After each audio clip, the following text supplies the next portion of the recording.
Hi, I'm Maya from Book from Dreams and welcome to a new video. Today I'm going to talk about all the books I've read in the month of August. In August I participated in 3 readathons, which is something I should stop doing. I participated in orilium readathon, new Releaseathon and Jokonothon. And in August I read 14 books and DNF'd one. So first I'll tell you all the books that I managed to read for the orilium readathon. If you don't know, it's the new version of Magic Readathon created and hosted by G from the Book Roast. I will leave the link to all the information down below in the description box. And basically the goal of this readathon is that you go to a magical school, you pick occupation you want to finish your schooling for. My character is going to school to become a scribe. And in this sort of second semester or autumn equinox of this magical school, I had to read I have no idea how many books. I haven't gotten to all of them, but I'll just go through the ones that I managed to finish. To get an ordinary in elemental studies, I read These Prisoning Hills by Christopher Rove. This is a short novella with a dual timeline and a robot thingy, and a possibly dead IA that wants to destroy / control everything. I read it, I thought it was fine. The dual timelines were a bit confusing at times, because the characters seemed very different, because of course you follow the younger version of the character and the older version of the character. So basically the story is that the government comes to this town in the, I want to say Appalachian Hills, I have no idea. Basically to this woman, she used to be like a part of their military, and they're like, okay, you're going to help us find this dead robot thingy. And we sort of find out, what happened to her in the past during the big war against this artificial intelligence and what is happening to her right now. And so the relationship that formed in the past that influenced what's happening right now as the story progresses. So as I said before, dual timelines were a bit confusing, and also maybe I wasn't paying enough attention, but I have no idea how our main character, she has to make a decision in the third act of the story. I don't want to spoil it for you because it is a novella, and I have no idea how she came to that decision. It just seems like out of nowhere that she decided to do this monumental thing. I mean, I might be missing some details because there is, I think, the author wrote another novella set in the same universe, I think.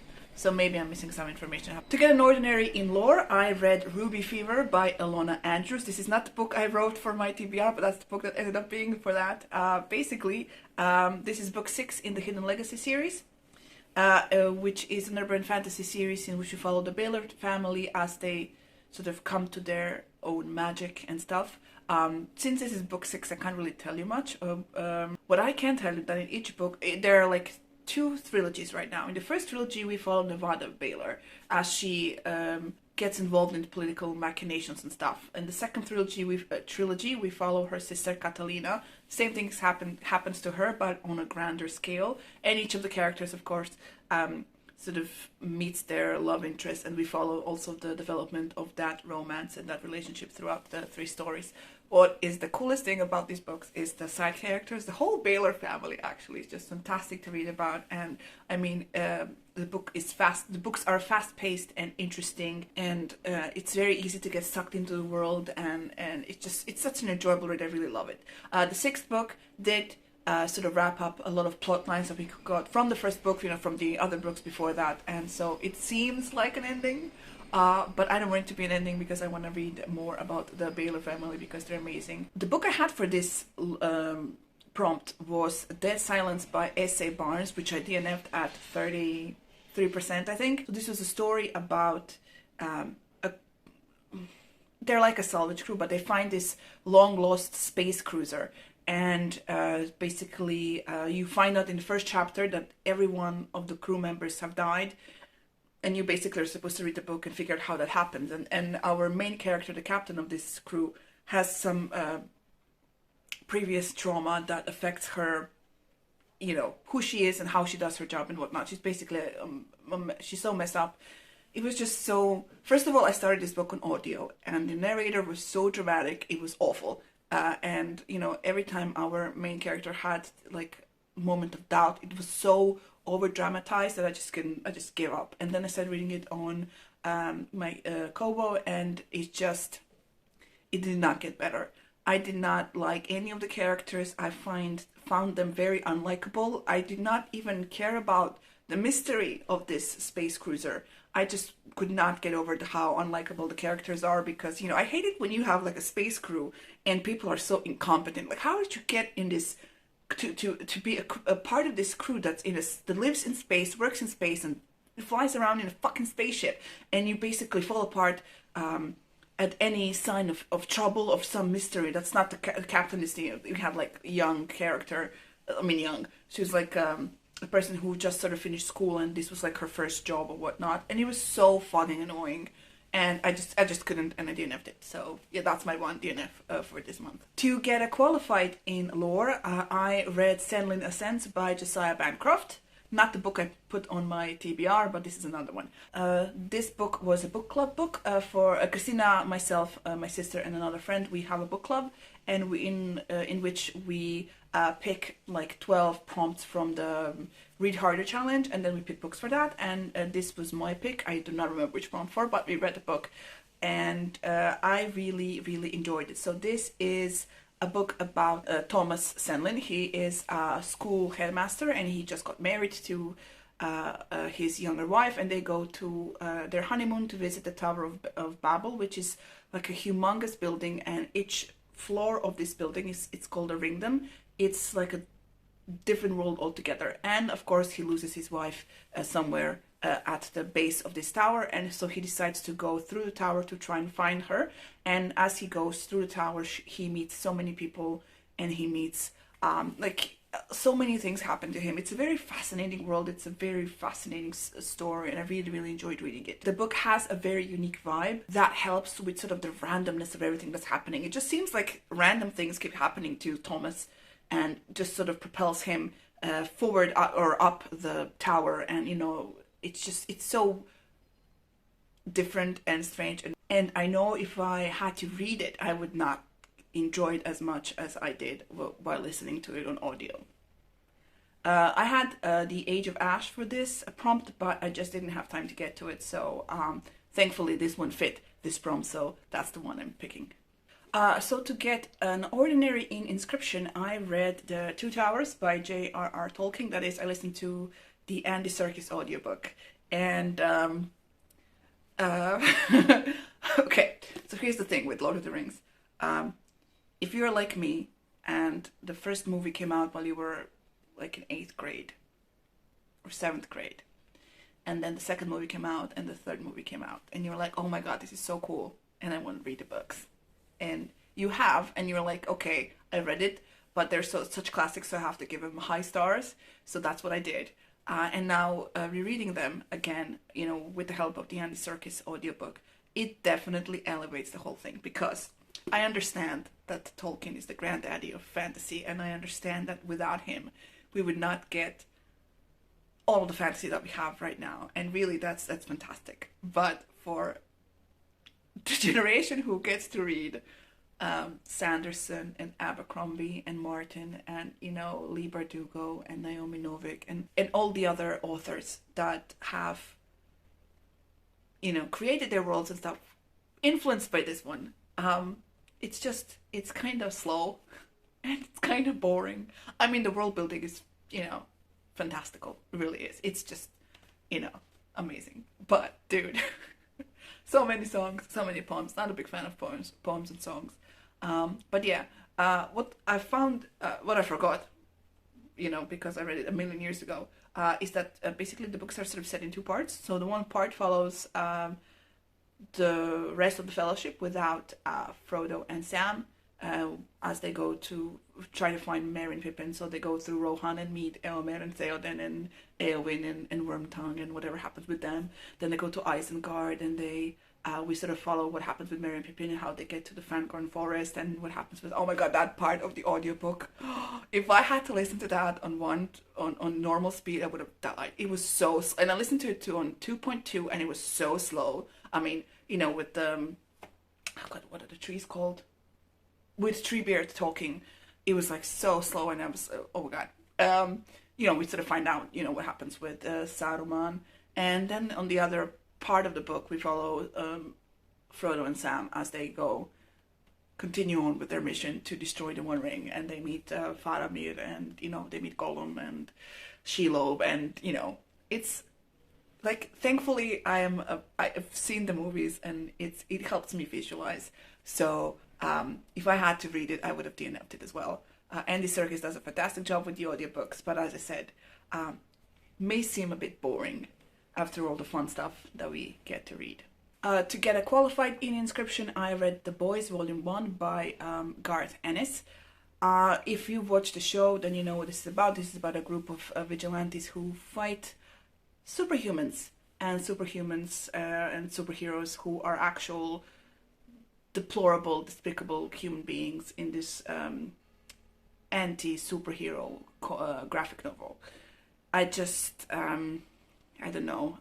The characters are very unlikable. I don't know. I just guess seeing it in TV, the actors can give their characters, however unlikable they are, they can give it some sort of charm, But when you see it, like, sort of in this format, it's just, I don't know. I'm not sure I'm going to continue with the graphic novel. I read the first volume, and it was just like, okay. I mean, the world building is interesting, but the whole thing was kind of gross. And, as I said, not a likable character in the bunch. And to get a distinguished in inscription, I read Legends and Lattes by Travis Baldry. This is, everyone's been reading this. The hype is real. Basically, it's a cozy, low-stakes fantasy in which we follow an orc who wants to open a coffee shop in a town where nobody knows what coffee is. And her sort of previous associates from her previous life basically want to stop her from doing that because they have some kind of grudge. I don't want to spoil stuff for you, but it was so cozy. It was so, as I said, low stakes. You just sit and read it, and it was a fun read. I listened to the audiobook, which was narrated by the author himself, and they did a fantastic job. And just while reading it, I had this strong urge to drink coffee. Not a big fan of coffee. To eat cinnamon rolls. I hate cinnamon. And it was such a cool thing. I read it while I was on vacation, and it was great. And just such a great read. There's one thing I didn't get to. I was supposed to get an ordinary in restoration. And for that, I was supposed to read Full Throttle by Joe Hill. Now, as you can see, I'm literally halfway through. This was my beach read while I was on vacation. And I read 232 pages out of 480, and I just basically brought this book home, and then I stopped reading it. It's like sitting next to me on my bedside table, and it's just standing there collecting dust, and every weekend I just move the dust around, and it's just, I don't know, I just don't have an urge to just get to it. And it's a collection of short stories by Joe Hill, and I really enjoy short stories from him and his father, and I don't know, I just wasn't in the mood to read any of these, so I guess I'm going to take my time until the next equinox and next semester to read that one and maybe finish my semester. The next readathon I participated in was the new Releaseathon, which was created and hosted by Kristen from Kristinell. God, she has a no name. I'll leave you all the links down below in the description box. Her and a bunch of other hosts. And they had live shows. It was great. It was fun. So for that, basically the goal was to read new releases from this year. And there was a bingo board. And for that, I read Legends and Lattes. And that sort of fulfilled the prompts: title with no articles, new to you author, LGBTQ plus rep, and debut novel. Then I was supposed to read Dead Silence by DNF, that one. Then I read These Prisoning Hills. That was for the prompt novella. And then Ruby Fever, which was for the prompts favorite author and sequel. I'll just plop the bingo card here with the crossed out prompts that I have finished to see if I got a bingo. If I did, yay! If I didn't, it's okay. And the last readathon I participated in was the Draconathon. Now, Jokonothon was a month-long readathon created and hosted by Jade from Jade Juniper and Soleil from Little Reader's Corner. I always mess up her channel name. All the information will be down below, so please do check them out. Basically, I had one book for this readathon and I read it. And the one book was The Waking Fire by Anthony Ryan. This is book 1 in something series Draconis Memory. I have no idea. Basically, I'm going to read you what this is about because I cannot do it by myself. Throughout the vast lands controlled by the Iron Ship Syndicate, nothing is more prized than the blood of drakes, the dragons. Harvested from the veins of captive or hunted reds, greens, blues, and blacks, it can be distilled, the blood, and into elixirs that give fearsome powers to the rare men and women who have the ability to harness them, and they're called blood blessed, right? So, but not many know the truth that the lines of drakes are weakening. If they fail, the war with the neighboring Corvantine Empire will follow swiftly. The Syndicate's last hope resides in whisper of existence of another breed of drake, far more powerful than the rest, and the few who have been chosen by fate to seek it. So we follow 3 characters. Claydon, who is basically a petty thief, and at the beginning of the book, he basically gets roped into, his sort of life destroyed in the town, and he roped into finding this mysterious dragon thingy. And then we follow Lisanne. She is like a spy, assassin person who works for the Iron Ship Syndicate, basically also trying to work other angles to find this dragon thingy. And then we follow Korik, who at the beginning of the book is the 2nd lieutenant on a ship, I think. Basically, he comes to a new ship, and they have many naval battles with the enemy, whatnot. Finds pirates and such, and so yeah, many characters. The 3 of them sort of go on their own journeys throughout the book, and at the end they kind of come together. It's really cool. What I thought about this book. This is my first Anthony Ryan. I do have a couple of his on my shelf, but this is the first one I read. First of all, this book was a cover by. I have no idea what it's about, but it has a very cool dragon on it, and I was like, this is cool. The second thing, this takes a long time to start. I listened to this on audio. Lord, it took me a week to get through this, and basically the last 20% of the book were very interesting, and sort of keeps me interested in reading further. Hopefully the second one will be more actiony and not, because the first book you have to set up the world and you have to like make sure everybody understands what's at stake. I read it, and hopefully at some point I will get to the sequel. And I'll just quickly go through the other books that don't fit into any of the readathons because they were not part of anything. Just books that I read because I wanted to. So I read The Best of All Possible Worlds by Karen Lord. This is a book I picked for my buzzword reading challenge. So it's a thing that Kayla from Books and Lala created. She created like a buzzword reading challenge, and each month has a buzzword that you have to find a book for. So this is the book for June, I believe. Yes, because I'm behind, of course. The prompt was the word all.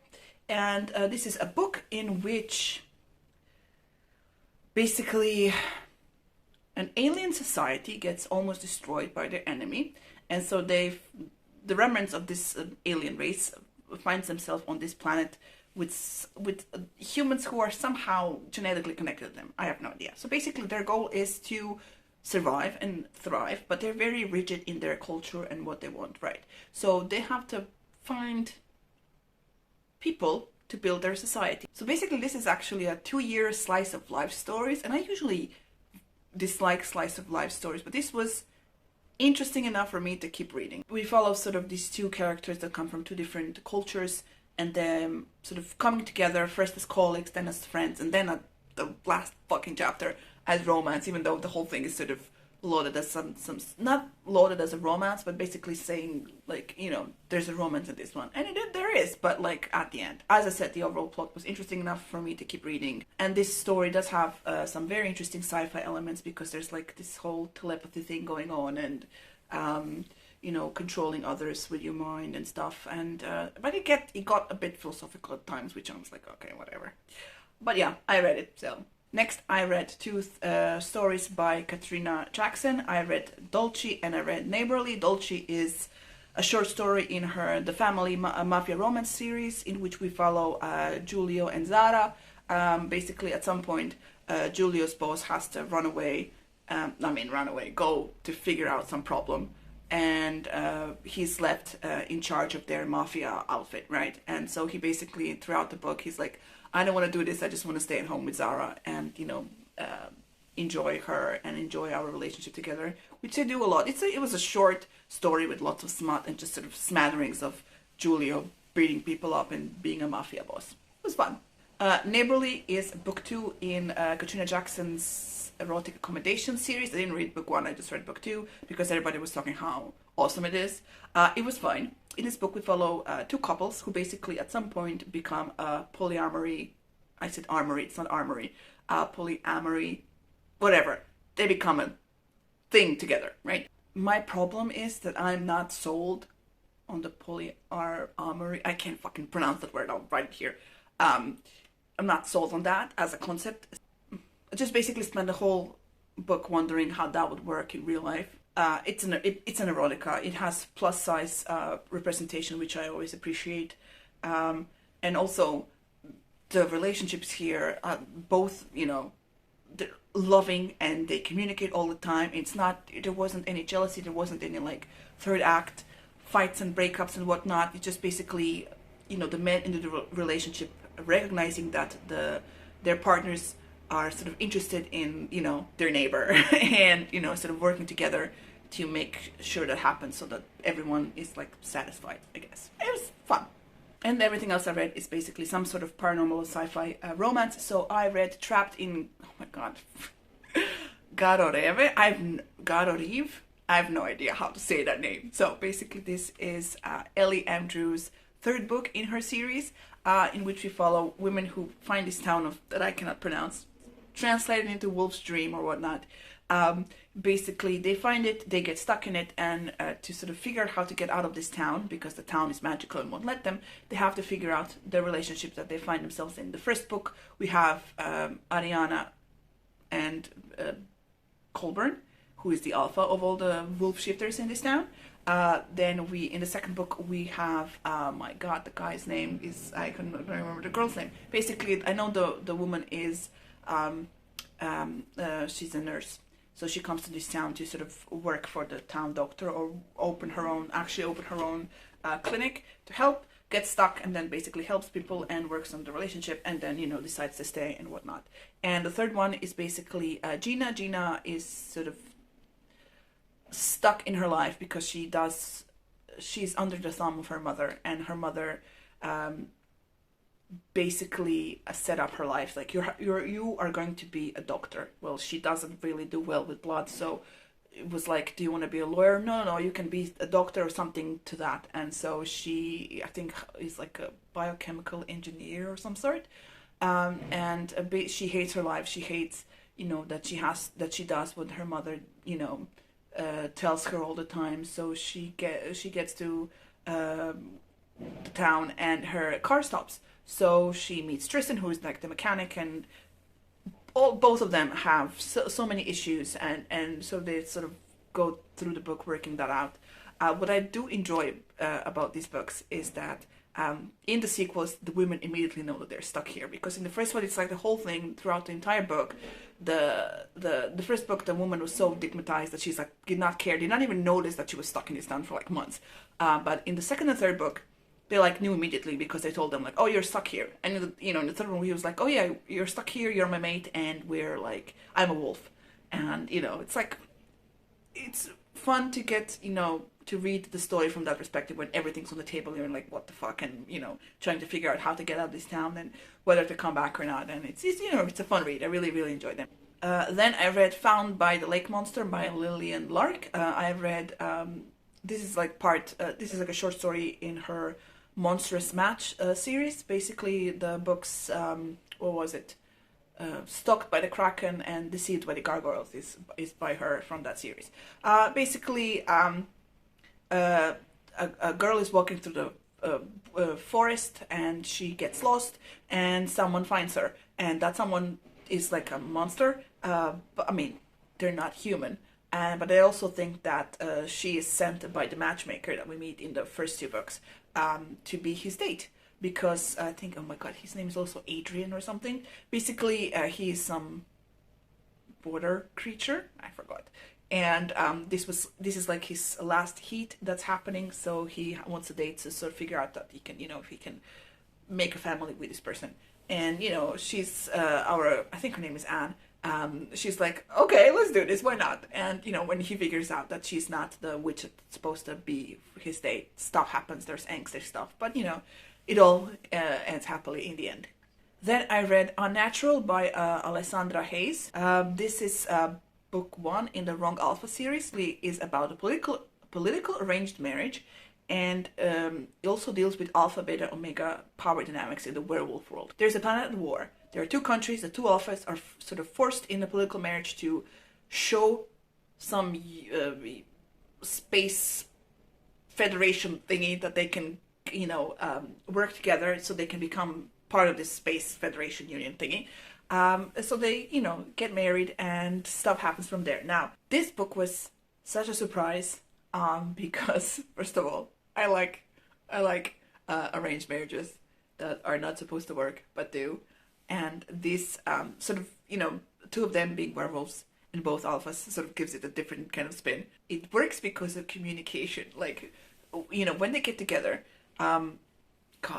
Hayden and something else. So one of them is like an alpha, and he has like these urges to like do stuff, and he communicates those urges. Like he's like, because throughout the story, he knows he's not above them, but he likes to think of himself as not as barbaric and as like to succumb to his primal urges and whatnot. So he communicates like what's happening to him to his new husband, and his new husband, who is alpha, but he doesn't mind the sort of possessiveness and the submissive thing that he has to do, which is something that alphas don't do, and there's reasons for that you find out later in the book. And he doesn't mind like when his husband tells him like, oh, I want to do this, he's like, okay, sure, why not? And from that sort of the relationship sort of blossoms and whatnot. And I love how basically I don't remember if the two of them used to date men or just dated women, or they're both bisexual. I don't remember, but I liked how throughout the book they were both thinking about their new urges and their new wants and desires, and how they are attracted to their husband, and how it seems like it's supposed to be wrong because they're both alphas, and so basically alpha relationships don't really work because the two of them fight. They're supposed to be fighting all the time about who's in charge, right? Who's the biggest alpha, right? I liked how their questioning wasn't followed by like paragraphs and paragraphs of self-hate and self-harm and just because their wants and their desires are different from what they're supposed to like. And I really, really enjoyed that. And I enjoyed the story overall. And the smut was great. And the last book I want to talk about is using, oh my god, Fejo, I don't know how to say the guy's name. This is book 5 in Victoria Aveline's The Clacanians series. I keep mispronouncing the name of that series, I'm sorry. The newest book in this series, in which we follow Vanessa and the dude whose name I cannot pronounce, because I read it and then listened to it in audio. So basically Vanessa is using him throughout the same process that the girls went in the first 4 books. She picks him as a husband, so she can use him because he's a space trader guy. He's basically a space pirate. So she can use him to get back to Earth to help her family for reasons. And the romance and the angst in this one was so good because, of course, in the beginning, he's not stupid. He realizes that, there's something going on here. And when he figures out that, she's using him to get to Earth, which is a planet that they're not supposed to go to, there's some angst and sort of fighting between them because, he feels, and he has been used by others his entire adult life because he's different for reasons. And that I can't spoil. And it just, it brought a level of angst that I love angst. That kind of angst, I really enjoy that kind of angst, so that was great for me. Everyone has baggage in this one, but they sort of deal with it and stuff happens. And it's really, the whole fun part of their romance starts when they are both honest with each other, and it's just great. So those are all the books that I've read in the month of August. If you're still here, thanks! Please press the like button for this video. If you aren't already, please subscribe to our channel. There are some links to some worldwide matters down below in the description box, so if you have time, check them out. And thank you so much for watching, and I will see you in the next video. Bye!